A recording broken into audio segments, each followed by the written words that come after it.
Hey, Jerry here. Well, when that big old snowstorm was moving in, our fuel gauge was pretty low on the van. And of course, there was a cold spell, which we are still in the middle of as I record this, coming after that. So I better get some fuel. So we tend to go to a station that generally is lower than the other stations around town. Plus, we have a discount, a nickel off a gallon. So it just made sense because I was going to end up, putting some 20 gallons in.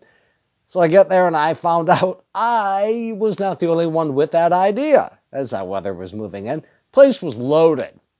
I mean, every pump was occupied, and then you had people waiting at several pumps. So I finally orbited and found a place to settle in behind another car where I would not be impeding those behind me. So finally gets to be my turn, and I fill up the van, and I'm just finishing up. And I notice near the store, there is a young man trying to push a pickup into a vacant spot by a pump. And he's struggling. So it appears the motorist, the driver of the truck, ran out of fuel, waiting at a gas station for a spot at a tank. So the young man was struggling and went and helped him push, and we got the gentleman right where he needed to be. And the guy gets out and he's kind of sheepish. He goes, "Oh, thank you. What a place to run out of gas, a gas station." To which I replied, "I can't think of a better place. Can you?" I mean, he could have run out pretty much anywhere, on his way there.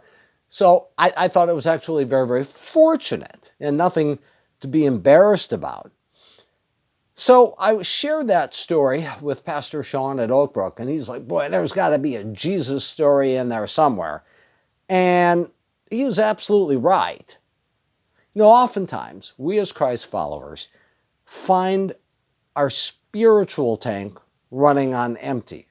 And it's usually when we are confronted by some type of crisis, some type of trial. It could be a difficult decision, a health crisis, family issue, lost job, some other type of crisis, something where we feel we are in the battle alone. I mean, our inclination can be that God has abandoned us.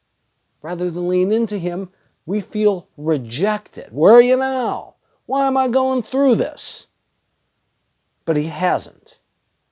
You see, we are never stranded along a desolate roadside when our spiritual tank is empty. We feel that way, but we're not. In fact, we too are just a short push away from the spiritual fuel pump. There are a lot of places in the Bible where you can find this, but I chose Isaiah 41:10. "So do not fear, for I am with you. Do not be dismayed, for I am your God. I will strengthen you and help you. I will uphold you with my righteous right hand." As John Oswalt writes, just as the Lord God took Abraham from Mesopotamia and the descendants of Jacob out of Egypt, He can take the generation to whom the prophet Isaiah was referring and speaking to, take them out as well. Here's what he says: "God is with them to strengthen, help, and uphold them." God is not some far off point shouting instructions. No. He is personally present with His people then and now. Whatever jam we're in, we're not in it alone. He's right there. And if we feel lonely, that's an us thing and not a God thing. If we feel rejected, that's an us thing, not a God thing. If we feel abandoned, that's an us thing, not a God thing. He's there. He's right there. Since the phrase, Oswald writes, since the phrase, "do not be afraid," is repeated so often in this particular section of the book of Isaiah, we know it is a central issue for the people in captivity. They are afraid God has abandoned them.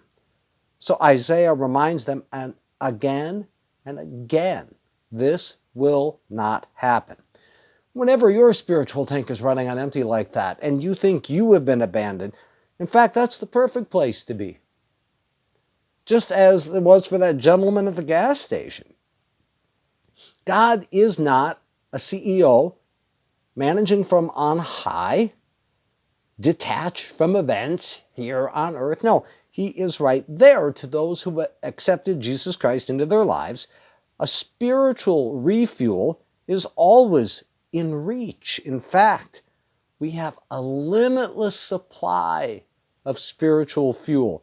God's grace, it doesn't cost us anything, and we can fill the tank anew each morning.